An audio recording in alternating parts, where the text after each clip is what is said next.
ಶಿವಾಯ ಸಂಭವಾಮಿ ಯುಗೆ ಯುಗೆ. ಹೇಗಿದ್ದೀರಾ? ಇವತ್ತಿನ ಅದ್ಭುತ ವಿಡಿಯೋಗೆ ನಿಮ್ಮೆಲ್ಲರಿಗೂ ಆತ್ಮೀಯ ಸ್ವಾಗತ. ಸ್ನೇಹಿತರೆ, ಪ್ರಸ್ತುತವಾಗಿ ಜಮ್ಮು ಕಾಶ್ಮೀರದಲ್ಲಿ ಸುಮಾರು 86 ಲಕ್ಷ ಮಂದಿ ಮುಸ್ಲಿಮರು ವಾಸಿಸುತ್ತಿದ್ದಾರೆ. ಇದರ ಅರ್ಥ ಜಮ್ಮು ಕಾಶ್ಮೀರದ ಒಟ್ಟು ಜನಸಂಖ್ಯೆಯಲ್ಲಿ 68% ಮಂದಿ ಮುಸ್ಲಿಮರೇ ಇದ್ದಾರೆ. ಪ್ರಸ್ತುತವಾಗಿ ಜಮ್ಮು ಕಾಶ್ಮೀರದಲ್ಲಿ 20 ಜಿಲ್ಲೆಗಳಿವೆ. ಆದ್ರೆ ಆ ಜಿಲ್ಲೆಗಳಲ್ಲಿ 16 ಜಿಲ್ಲೆಗಳಲ್ಲಿ ಹಿಂದೂ ಜನಸಂಖ್ಯೆಗಿಂತ ಮುಸ್ಲಿಂ ಜನಸಂಖ್ಯೆಯು ಹೆಚ್ಚಾಗಿದೆ. ಆದ್ರೆ ಅಚ್ಚರಿಯ ವಿಷಯವೆಂದರೆ ಪ್ರಸ್ತುತವಾಗಿ ಮುಸ್ಲಿಂ ಪ್ರಾಬಲ್ಯದ ರಾಜ್ಯವಾಗಿರುವ ಜಮ್ಮು ಕಾಶ್ಮೀರ 1100 ವರ್ಷಗಳ ಹಿಂದೆ ಸಂಪೂರ್ಣವಾಗಿ ಹಿಂದೂ ರಾಜ್ಯವಾಗಿತ್ತು ಎಂದು ನಿಮಗೆ ತಿಳಿದಿದೆಯೇ? ಅಸಲಿಗೆ ಅಲ್ಲಿ ಇಸ್ಲಾಂ ಧರ್ಮವೇ ಇರಲಿಲ್ಲ. ಕ್ರಿಸ್ತ ಶಕ 632ರಲ್ಲಿ ಪ್ರವಾದಿ ಮೊಹಮ್ಮದ್ ಮರಣ ಹೊಂದಿದಾಗಿನಿಂದ 750ರ ನಡುವೆ ಅರಬ್ಬರು ಕಾಶ್ಮೀರದ ಮೇಲೆ 2 ಬಾರಿ ದಾಳಿ ಮಾಡಿದರು. ಆದರೂ ಕೂಡ ಕಾಶ್ಮೀರಕ್ಕೆ ಇಸ್ಲಾಂ ಧರ್ಮ ಪ್ರವೇಶಿಸಲಾಗಲಿಲ್ಲ. ಕೇವಲ ಇಷ್ಟು ಮಾತ್ರವಲ್ಲ, ಒಂದು ಕಾಲದಲ್ಲಿ ಒಬ್ಬ ಮುಸ್ಲಿಂ ರಾಜ ಕಾಶ್ಮೀರಿ ವಿದ್ವಾಂಸರನ್ನು ಕಾಶ್ಮೀರದಿಂದ ಹೊರಹಾಕಿದನು. ಹೌದು, ನೀವು ಕೇಳುತ್ತಿರುವುದು ಸತ್ಯ. ಅವನು ಕಾಶ್ಮೀರದಿಂದ ಹಿಂದೂ ವಿದ್ವಾಂಸರನ್ನು 2 ಬಾರಿ ಹೊರಹಾಕಿದನು. ಅಸಲಿಗೆ ಇಸ್ಲಾಂ ಧರ್ಮದ ಕುರುಹು ಇಲ್ಲದ ಕಾಶ್ಮೀರಕ್ಕೆ ಮುಸ್ಲಿಮರು ಹೇಗೆ ಪ್ರವೇಶಿಸಿದರು? ಕಾಶ್ಮೀರ ಮುಸ್ಲಿಂ ಪ್ರಾಬಲ್ಯದ ರಾಜ್ಯವಾಗಿದ್ದು ಹೇಗೆ? ಕಾಶ್ಮೀರದ ಸಂಪೂರ್ಣ ಇತಿಹಾಸವೇನು? ಫ್ರೆಂಡ್ಸ್, ಇಂಥ ಅನೇಕ ವಿಷಯಗಳ ಬಗ್ಗೆ ಈ ವಿಡಿಯೋದಲ್ಲಿ ಸ್ಪಷ್ಟವಾಗಿ ತಿಳಿದುಕೊಳ್ಳೋಣ. ಸೊ ಈ ವಿಡಿಯೋವನ್ನು ಎಲ್ಲಿ ಕೂಡ ಸ್ಕಿಪ್ ಮಾಡದೆ ಎಂಡ್ವರೆಗೂ ನೋಡಿ. ಫ್ರೆಂಡ್ಸ್, ಇಂದು ನಾವು ನೋಡುತ್ತಿರುವ ಜಮ್ಮು ಕಾಶ್ಮೀರಕ್ಕೂ ಪ್ರಾಚೀನ ಕಾಲದ ಜಮ್ಮು ಕಾಶ್ಮೀರಕ್ಕೂ ಬಹಳ ವ್ಯತ್ಯಾಸವಿದೆ. ಆ ಸಮಯದಲ್ಲಿ ಕಾಶ್ಮೀರ ಈಗಿರಲಿಲ್ಲ. ಕಾಶ್ಮೀರದ ಇತಿಹಾಸ ಪುಸ್ತಕಗಳಲ್ಲಿ ರಾಜ ತರಂಗಿಣಿ ಪುಸ್ತಕ ಬಹಳ ಪ್ರಮುಖವಾದದ್ದು. ಕ್ಯಾಲಹಾನ್ ಎಂಬ ವ್ಯಕ್ತಿ ಇದನ್ನು 1148ರಿಂದ 1149ರ ನಡುವೆ ಬರೆದಿದ್ದಾರೆ. ಈ ಪುಸ್ತಕದಲ್ಲಿ ಕಾಶ್ಮೀರಕ್ಕೆ ಸಂಬಂಧಿಸಿದ ಅನೇಕ ವಿಷಯಗಳನ್ನು ಬಹಿರಂಗಪಡಿಸಿದ್ದಾರೆ. ಕಾಶ್ಮೀರದಲ್ಲಿ ತುಂಬಾ ದಿನಗಳ ಕಾಲ ಹಿಂದೂಗಳೇ ವಾಸಿಸುತ್ತಿದ್ದರು ಎಂದು ಅವರು ವಿವರಿಸಿದ್ದಾರೆ. ಕಲಹನ ಕಾಲದಲ್ಲಿ ಕಾಶ್ಮೀರವನ್ನು ಲೋಹರ್ ರಾಜವಂಶದ ರಾಜರು ಆಳುತ್ತಿದ್ದರು. ಅವರು ಹಿಂದೂ ಧರ್ಮಕ್ಕೆ ಸೇರಿದವರು. ಅವರಿಗಿಂತ ಮೊದಲು ಕಾರ್ಕೋಟ ರಾಜವಂಶದ ರಾಜರು ಕಾಶ್ಮೀರವನ್ನು ಆಳುತ್ತಿದ್ದರು. ಇವರು ಕೂಡ ಹಿಂದೂಗಳೇ ಆಗಿದ್ದರು. ರಾಣಿ ದೆಡ್ಡಳಂತ ಪ್ರಸಿದ್ಧ ರಾಣಿಯರು ಕೂಡ ಕಾಶ್ಮೀರದಲ್ಲಿ ವಾಸಿಸುತ್ತಿದ್ದರು. ಅದೇ ರೀತಿ ಲೋಹರ ರಾಜವಂಶದ ರಾಜರು ಕಾಶ್ಮೀರವನ್ನು ಸುಮಾರು 300 ವರ್ಷಗಳ ಕಾಲ ಆಳಿದರು. ಕೊನೆಗೆ ಅವರ ಆಳ್ವಿಕೆ 1320ರಲ್ಲಿ ಕೊನೆಗೊಂಡಿತು. ಅಲ್ಲಿಯವರೆಗೂ ಕಾಶ್ಮೀರಕ್ಕೆ ಇಸ್ಲಾಂ ಧರ್ಮ ಪ್ರವೇಶಿಸಲಿಲ್ಲ. ಹಾಗಂತ ಕಾಶ್ಮೀರಕ್ಕೆ ಇಸ್ಲಾಂ ಧರ್ಮದ ಬಗ್ಗೆ ಪರಿಚಯವಿಲ್ಲ ಎಂದು ಅರ್ಥವಲ್ಲ.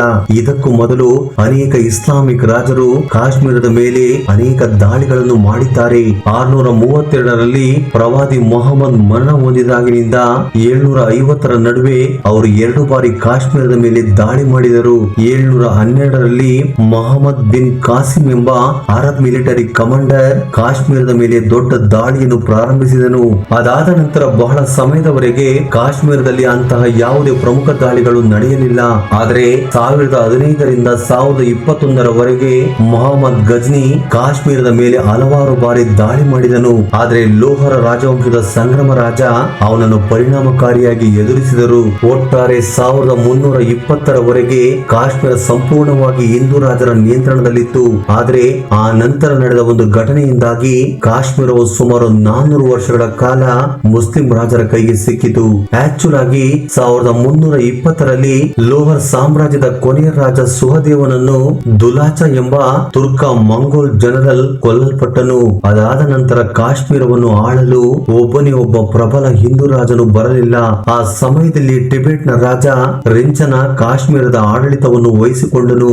ಆಕ್ಚುಲ್ ಆಗಿ ಸಹದೇವನೇ ರಿಂಚನನಿಗೆ ಕಾಶ್ಮೀರದಲ್ಲಿ ಆಶ್ರಯ ಒದಗಿಸಿದ್ದನು. ಆದ್ರೆ ಅವನ ಮರಣದ ನಂತರ ರಿಂಚನ ಕಾಶ್ಮೀರದ ಸಿಂಹಾಸನದ ಮೇಲೆ ಕುಳಿತನು. ಆಕ್ಚುಲ್ ಆಗಿ ರಿಂಚನ ಬೌದ್ಧ ಧರ್ಮಕ್ಕೆ ಸೇರಿದವನು. ಅದಾದ ನಂತರ ಅವನು ತನ್ನ ಮಗನೊಂದಿಗೆ ಇಸ್ಲಾಂಗೆ ಮತಾಂತರಗೊಂಡನು. ಅವನು ಕಾಶ್ಮೀರವನ್ನು ಹೆಚ್ಚು ಕಾಲ ಆಳಲಿಲ್ಲ. ಅವನು ಕೇವಲ 3 ವರ್ಷಗಳ ಕಾಲ ಆಳಿದನು. ಈ ಸಮಯದಲ್ಲಿಯೇ ಮಧ್ಯ ಏಷ್ಯಾದಿಂದ ಅನೇಕ ಸೂಫಿಗಳು ಇಸ್ಲಾಂ ಧರ್ಮವನ್ನು ಹರಡುತ್ತಾ ಬರುತ್ತಿದ್ದರು. ರಿಂಚನ ಒಬ್ಬ ಸೂಫಿಯಿಂದ ಪ್ರಭಾವಿತನಾಗಿ ಇಸ್ಲಾಂಗೆ ಮತಾಂತರಗೊಂಡನು. ಈ ರೀತಿಯಾಗಿ ಕಾಶ್ಮೀರಕ್ಕೆ ಇಸ್ಲಾಂ ಧರ್ಮ ಪ್ರವೇಶಿಸಿತು. ರಿಂಚನ ಇಸ್ಲಾಂಗೆ ಮತಾಂತರಗೊಂಡ ನಂತರ ಕಾಶ್ಮೀರದಲ್ಲಿ ಅತಿ ದೊಡ್ಡ ಮಸೀದಿಗಳನ್ನು ನಿರ್ಮಿಸಿದನು. ನಂತರ ಅವನು ತನ್ನ ಹೆಸರನ್ನು ರಿಂಚನ ಶಾ ಎಂದು ಬದಲಾಯಿಸಿಕೊಂಡನು. ಈ ರೀತಿಯಾಗಿ ಅವನು ಶಮೀರ್ ಎಂಬ ವ್ಯಕ್ತಿಯ ಸಾಮ್ರಾಜ್ಯಕ್ಕೆ ಬುನಾದಿ ಹಾಕಿದನು. ಅವನ ಮರಣದ ನಂತರ ಅವನ ಮಗ ಹೈದರ್ ಶಾ ಕಾಶ್ಮೀರದ ಆಡಳಿತವನ್ನು ವಹಿಸಿಕೊಂಡನು. ಆದ್ಯಾಗೋ 1339ರಲ್ಲಿ ಶಮೀರ್ ಎಂಬ ಮಂತ್ರಿ ರಿಂಜನ ಶಾ ಅವರ ಕುಟುಂಬದ ಎಲ್ಲರನ್ನು ಕೊಂದು ಕಾಶ್ಮೀರದ ಆಡಳಿತವನ್ನು ವಶಪಡಿಸಿಕೊಂಡನು.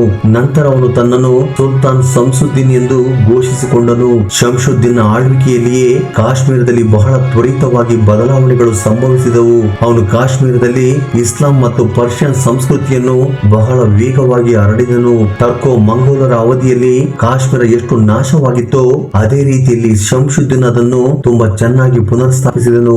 ಆ ಸಮಯದಲ್ಲಿ ಕಾಶ್ಮೀರದಲ್ಲಿ ಮುಸ್ಲಿಂ ಜನಸಂಖ್ಯೆ ಅಷ್ಟು ದೊಡ್ಡದಾಗಿರಲಿಲ್ಲ. ಆದರೆ 1340ರಲ್ಲಿ ಶಂಸುದ್ದೀನ್ ಮರಣ ಹೊಂದಿದ ನಂತರ ಪರಿಸ್ಥಿತಿ ನಾಟಕೀಯವಾಗಿ ಬದಲಾಯಿತು. 1355ರಲ್ಲಿ ಅವನ ಮೊಮ್ಮಗ ಸುಲ್ತಾನ್ ಶಹಬುದ್ದೀನ್ ಕಾಶ್ಮೀರದ ಸಿಂಹಾಸನದ ಮೇಲೆ ಕುಳಿತುಕೊಂಡನು. ಆಶ್ಚರ್ಯಕರ ವಿಷಯವೇನು ಅಂದ್ರೆ ಅವನು ತನ್ನ ಆಸ್ಥಾನದಲ್ಲಿ ಹಿಂದೂಗಳನ್ನು ಮಂತ್ರಿಗಳಾಗಿ ಆಯ್ಕೆ ಮಾಡಿಕೊಂಡನು. ಇದರರ್ಥ ಒಟ್ಟಾರೆಯಾಗಿ ಈ ಸಮಯದಲ್ಲಿ ಮುಸ್ಲಿಮರು ಅಧಿಕಾರದಲ್ಲಿದ್ದರು. ಅವರು ಇನ್ನು ಹಿಂದೂಗಳ ಗೌರವಕ್ಕೆ ಆದ್ಯತೆ ನೀಡಿದ್ದರು. ಇದಾದ ನಂತರ ಕಾಶ್ಮೀರದ ಆಡಳಿತವನ್ನು ಸುಲ್ತಾನ್ ಕುತುಬುದ್ದೀನ್ ವಹಿಸಿಕೊಂಡನು. ಇದೇ ಸಮಯದಲ್ಲಿಯೇ ಸೂಫಿ ಸೈಯದ್ ಅಲಿ ಹಮಾದಾನಿಯ ಪ್ರಭಾವ ಬೆಳೆಯಿತು. ಆಕ್ಚುಲಾಗಿ ಅವನಿಗೆ ಹಿಂದೂಗಳು ಮತ್ತು ಮುಸ್ಲಿಮರು ಒಟ್ಟಿಗೆ ವಾಸಿಸುವುದು ಇಷ್ಟವಿರಲಿಲ್ಲ. ಅದಕ್ಕಾಗಿ ಅವನು ಹಿಂದೂಗಳನ್ನು ಬಲವಂತವಾಗಿ ಮುಸ್ಲಿಮರನ್ನಾಗಿ ಪರಿವರ್ತಿಸಲು ನಿರ್ಧರಿಸಿದನು. ಆದರೆ ಅದೇ ಸಮಯದಲ್ಲಿ ಅನೇಕ ಮುಸ್ಲಿಂ ಸೂಫಿಗಳು ಸಿಲ್ಸಿಲಾ ಎಂಬ ಹೆಸರಿನಲ್ಲಿ ಕಾಶ್ಮೀರಕ್ಕೆ ಬಂದರು. ಮತ್ತೊಂದೆಡೆ ಅದೇ ಸಮಯದಲ್ಲಿ ಕಾಶ್ಮೀರದಲ್ಲಿ ಲಲ್ಲೇಶ್ವರಿ ಎಂಬ ಮಹಿಳಾ ಹಿಂದೂ ಸಾಧು ಇದ್ದರು. ಆಕೆಯ ವಿಚಾರಗಳು ಸೂಫಿಗಳಿಗೆ ಬಹಳ ಹತ್ತಿರವಾಗಿದ್ದವು. ಅವಳು ಕೂಡ ಜನರಿಗೆ ವಿಗ್ರಹಗಳನ್ನು ಪೂಜಿಸಬಾರದು ಎಂದು ಬೋಧಿಸುತ್ತಿದ್ದಳು. ಹಾಗೆಯೇ ಅವಳು ಸಂಸ್ಕೃತದಲ್ಲಿ ಅಲ್ಲದೆ ಕಾಶ್ಮೀರಿ ಭಾಷೆಯಲ್ಲಿ ಮಾತನಾಡಲು ಪ್ರಾರಂಭಿಸಿದಳು. ಇದರಿಂದಾಗಿ ಅನೇಕ ಜನರು ಈ ಸಾಧುವಿನೊಂದಿಗೆ ಸುತ್ತಾಡಲು ಪ್ರಾರಂಭಿಸಿದರು. ಇವಳ ಆಲೋಚನೆಗಳು ಇಸ್ಲಾಂ ಧರ್ಮಕ್ಕೆ ಹತ್ತಿರವಾಗಿದ್ದರಿಂದ ಕಾಶ್ಮೀರದಲ್ಲಿ ಹಿಂದೂಗಳು ಮತ್ತು ಮುಸ್ಲಿಮರ ನಡುವೆ ಒಂದು ಕನೆಕ್ಷನ್ ಉಂಟಾಯಿತು. ಇದರಿಂದಾಗಿ ಅನೇಕ ಹಿಂದೂಗಳು ಇಸ್ಲಾಂಗೆ ಮತಾಂತರಗೊಂಡರು. ಅಂದಿನಿಂದ ಕಾಶ್ಮೀರದ ಜನರಲ್ಲಿ ಇಸ್ಲಾಂನ ಪ್ರಭಾವ ಬೆಳೆಯುತ್ತಾ ಬಂದಿತು. ಅದಾದ ನಂತರ ಸುಲ್ತಾನ್ ಕುತುಬುದ್ದೀನ್ ಮಗ ಸಿಕಂದರ್ ಶಾ ರಾಜನಾದ. ಅವನು ಬಲವಂತವಾಗಿ ಇಸ್ಲಾಂ ಧರ್ಮವನ್ನು ಹರಡಲು ಪ್ರಯತ್ನಿಸಿದನು. ಅವನು ಬೌದ್ಧರ ದೇವಾಲಯಗಳನ್ನು ಮತ್ತು ಹಿಂದೂ ದೇವಾಲಯಗಳನ್ನು ನಾಶ ಮಾಡಿದನು. ದೇವಾಲಯಗಳಲ್ಲಿದ್ದ ಚಿನ್ನದ ವಿಗ್ರಹಗಳನ್ನು ಕರಗಿಸುವ ಮೂಲಕ ಅವನು ತನ್ನ ಸಂಪತ್ತನ್ನು ಹೆಚ್ಚಿಸಿಕೊಂಡನು. ಇದೆಲ್ಲದರ ಜೊತೆಗೆ ಅವನು ಜಜಿಯಾ ಎಂಬ ಟ್ಯಾಕ್ಸ್ ಅನ್ನು ಪ್ರಾರಂಭಿಸಿದನು.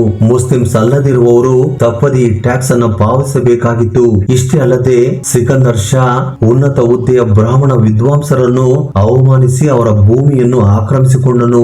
ಇಷ್ಟೇ ಅಲ್ಲ, ಅನೇಕ ಸಂಸ್ಕೃತ ಪುಸ್ತಕಗಳನ್ನು ಸಹ ಸುಟ್ಟು ಹಾಕಿದನು. ಅವನ ಅತಿಕ್ರಮಣಗಳನ್ನು ತಡೆದುಕೊಳ್ಳಲು ಸಾಧ್ಯವಾಗದೆ ಕಾಶ್ಮೀರದಲ್ಲಿದ್ದ ಹಿಂದೂ ವಿದ್ವಾಂಸರು ಕಾಶ್ಮೀರದಿಂದ ಓಡಿ ಹೋದರು. ಅವನು ತುಂಬಾ ಮಂದಿ ಹಿಂದೂಗಳನ್ನು ಬಲವಂತವಾಗಿ ಇಸ್ಲಾಂ ಧರ್ಮಕ್ಕೆ ಮತಾಂತರಗೊಳ್ಳುವಂತೆ ಮಾಡಿದನು. ಇದರಿಂದಾಗಿ ಇವನ ಆಳ್ವಿಕೆಯಲ್ಲಿ ಕಾಶ್ಮೀರಿ ವಿದ್ವಾಂಸರು ಅನೇಕ ತೊಂದರೆಗಳನ್ನು ಎದುರಿಸಿದರು. ಆ ನಂತರ ಸಿಕಂದರ್ ಶಾನಿಂದ ಮಗ ಜೈನುಲ್ಲಾಹುದ್ದೀನ್ ಅಧಿಕಾರ ವಹಿಸಿಕೊಂಡನು. ಮಗ ಜೈನುಲ್ಲಾಹುದ್ದೀನ್ ಅಧಿಕಾರ ವಹಿಸಿಕೊಂಡ ನಂತರ ಅವನು ಯಾವ ರೀತಿಯ ಕೆಲಸ ಮಾಡಿದ ಅಂದ್ರೆ ಆ ಕೆಲಸದ ಬಗ್ಗೆ ತಿಳಿದುಕೊಂಡರೆ ಸ್ವತಃ ನೀವು ಕೂಡ ಆಶ್ಚರ್ಯ ಆಗುತ್ತೀರಾ. ಇವನು ನಿಜವಾಗಿಯೂ ಸಿಕಂದರ್ ಶಾ ಮಗನೇನಾ ಎಂದು ಅನುಮಾನ ಖಂಡಿತ ನಿಮಗೆ ಬರುತ್ತದೆ. ಅವನು 1420ರಲ್ಲಿ ರಾಜನಾದ ತಕ್ಷಣ ಬೌದ್ಧರು ಮತ್ತು ಹಿಂದೂಗಳೊಂದಿಗೆ ಉತ್ತಮ ಸಂಬಂಧವನ್ನು ಸ್ಥಾಪಿಸಿದನು. ಜಜಿಯಾ ಟ್ಯಾಕ್ಸ್ ಅನ್ನು ಸಂಪೂರ್ಣವಾಗಿ ನಿಷೇಧಿಸಿದನು. ಆ ನಂತರ ತನ್ನ ತಂದೆ ಸಿಕಂದರ್ ಶಾನಿಂದ ಓಡಿ ಹೋದ ಹಿಂದೂ ವಿದ್ವಾಂಸರಿಗೆ ಪತ್ರ ಬರೆದು ಅವರನ್ನು ಕಾಶ್ಮೀರಕ್ಕೆ ಮರಳಿ ಕರೆತಂದನು. ಕೇವಲ ಇಷ್ಟು ಮಾತ್ರವಲ್ಲ, ಇಸ್ಲಾಂಗೆ ಮತಾಂತರಗೊಂಡ ಹಿಂದೂಗಳಿಗೆ ಮತ್ತೆ ಹಿಂದೂ ಧರ್ಮಕ್ಕೆ ಮತಾಂತರವಾಗಲು ಅವಕಾಶ ಮಾಡಿಕೊಟ್ಟನು. ಇದರೊಂದಿಗೆ ಅವನು ಸಂಸ್ಕೃತದ ಜೊತೆಗೆ ಪರ್ಷಿಯನ್ ಭಾಷೆಯ ಕಡೆ ಗಮನ ಹರಿಸಿದನು. ಅಷ್ಟೇ ಅಲ್ಲದೆ ಮಹಾಭಾರತದಂತಹ ಮಹಾನ್ ಗ್ರಂಥ ಮತ್ತು ರಾಜ ತರಂಗಿಣಿಯನ್ನು ಪಾರ್ಶ್ವ ಭಾಷೆಗೆ ಟ್ರಾನ್ಸ್ಲೇಟ್ ಮಾಡಿಸಿದನು. ಈ ಸಮಯದಲ್ಲಿಯೇ ಕಾಶ್ಮೀರ ಪಂಡಿತರಿಗೆ ಹೆಚ್ಚಿನ ಗೌರವ ಸಿಕ್ಕಿತು. ಈ ರೀತಿಯ ಒಳ್ಳೆಯ ಕೆಲಸಗಳನ್ನು ಮಾಡಿದ್ದರಿಂದ ಇವನನ್ನು ಕಾಶ್ಮೀರದ ಅಕ್ಬರ್ ಎಂದು ಕರೆಯಲಾಗುತ್ತಿತ್ತು. ಆದರೆ ಅವನು ಎಷ್ಟೇ ಮಹಾನ್ ವ್ಯಕ್ತಿಯಾಗಿದ್ದರೂ ಅವನು ಮಾಡಿದ ಒಂದೇ ಒಂದು ಕೆಲಸ ಹಿಂದೂಗಳ ಮೇಲೆ ಆಳವಾದ ಪ್ರಭಾವ ಬೀರಿತು. ಅವನು ಪರ್ಷಿಯನ್ ಭಾಷೆಯನ್ನು ಅಧಿಕೃತ ಭಾಷೆಯನ್ನಾಗಿ ಘೋಷಿಸಿದನು. ಇದರಿಂದ ಕಾಶ್ಮೀರದ ಜನರಿಗೆ ಸಂಸ್ಕೃತ ಭಾಷೆ ದೂರವಾಯಿತು. ಇವನು ಕಾಶ್ಮೀರವನ್ನು 50 ವರ್ಷಗಳ ಕಾಲ ಆಳ್ವಿಕೆ ನಡೆಸಿದ. ನಂತರ ಕಾಶ್ಮೀರವು ಪರ್ಷಿಯನ್ ಪ್ರಾಬಲ್ಯದ ರಾಜ್ಯವಾಯಿತು. ನಿರಂತರ ಧಾರ್ಮಿಕ ಮತಾಂತರಗಳಿಂದಾಗಿ 1470ರಲ್ಲಿ ಕಾಶ್ಮೀರದಲ್ಲಿ ಮುಸ್ಲಿಂ ಜನಸಂಖ್ಯೆ ಹೆಚ್ಚಾಯಿತು. ನಂತರ 1786ರಲ್ಲಿ ಮೊಘಲರು ಕಾಶ್ಮೀರವನ್ನು ಆಕ್ರಮಿಸಿದರು. 1787 1707ರಲ್ಲಿ ಔರಂಗಜೇಬನ ಮರಣದ ನಂತರ ಮೊಘಲ ಸಾಮ್ರಾಜ್ಯದ ಅವನತಿ ಪ್ರಾರಂಭವಾಯಿತು. ನಂತರ 1753ರಲ್ಲಿ ಅಹಮದ್ ಶಾ ಅಫ್ಜಾಲಿ ಕಾಶ್ಮೀರದ ಮೇಲೆ ದಾಳಿ ಮಾಡಿ ಅದನ್ನು ಆಕ್ರಮಿಸಿಕೊಂಡನು. ಕೊನೆಗೆ 1773ರಲ್ಲಿ ಅವನ ಮರಣದ ನಂತರ ತೈಮೂರ್ ಶಾ ರಾಜನಾದನು. 1819ರಲ್ಲಿ ಮಹಾನ್ ಸಿಖ್ ರಾಜ ರಂಜಿತ್ ಸಿಂಗ್ ಖಾಲ್ಸಾ ಸಾಮ್ರಾಜ್ಯ ಅಧಿಕಾರಕ್ಕೆ ಬಂದಿತು. ಕೊನೆಗೆ 1819ರಲ್ಲಿ ಕಾಶ್ಮೀರದಲ್ಲಿದ್ದ 480 ವರ್ಷಗಳ ಮುಸ್ಲಿಂ ಆಳ್ವಿಕೆ ಕೊನೆಗೊಂಡಿತು. ಆದ್ರೆ ಅಷ್ಟೊತ್ತಿಗಾಗಲೇ ಕಾಶ್ಮೀರದಲ್ಲಿ ಹಿಂದೂಗಳ ಸಂಖ್ಯೆ ಬಹಳ ಕಡಿಮೆಯಾಗಿತ್ತು. ಕೆಲವು ಹಿಂದೂಗಳು ಇಸ್ಲಾಮಿಕ್ ರಾಜರಿಗೆ ಹೆದರಿ ಕಾಶ್ಮೀರ ಬಿಟ್ಟು ಓಡಿ ಹೋದರು. ಇನ್ನು ಕೆಲವರು ಅವರ ದಾಳಿಯಲ್ಲಿ ಸತ್ತರು. ಇನ್ನು ಕೆಲವು ಮಂದಿ ಇಸ್ಲಾಂಗೆ ಮತಾಂತರಗೊಂಡರು. ಇದರಿಂದ ಇಲ್ಲಿ ಮುಸ್ಲಿಂ ಜನಸಂಖ್ಯೆ ತುಂಬಾ ದೊಡ್ಡದಾಗಿ ಬೆಳೆಯಿತು. ನಂತರ ಬ್ರಿಟಿಷರು ಇಲ್ಲಿಗೆ ಬಂದು ಸಿಖ್ಖರನ್ನು ನಿರ್ನಾಮ ಮಾಡಿದರು. ಇದಾದ ಸ್ವಲ್ಪ ಸಮಯದ ನಂತರ ಡೋಗ್ರಾ ಸಾಮ್ರಾಜ್ಯ ಇಲ್ಲಿ ಅಧಿಕಾರಕ್ಕೆ ಬಂದಿತು. ಈ ಡೋಗ್ರಾ ಸಾಮ್ರಾಜ್ಯದ ಕೊನೆಯ ರಾಜ ಹರಿಸಿಂಗ್ ಇವನು 1947ರಲ್ಲಿ ಭಾರತದ ವಿಲೀನ ಪತ್ರಕ್ಕೆ ಸಹಿ ಹಾಕಿದರು. ಅದೇ ಸಮಯದಲ್ಲಿಯೇ ಕಾಶ್ಮೀರವನ್ನು ಭಾರತಕ್ಕೆ ಸೇರಿಸಲಾಯಿತು.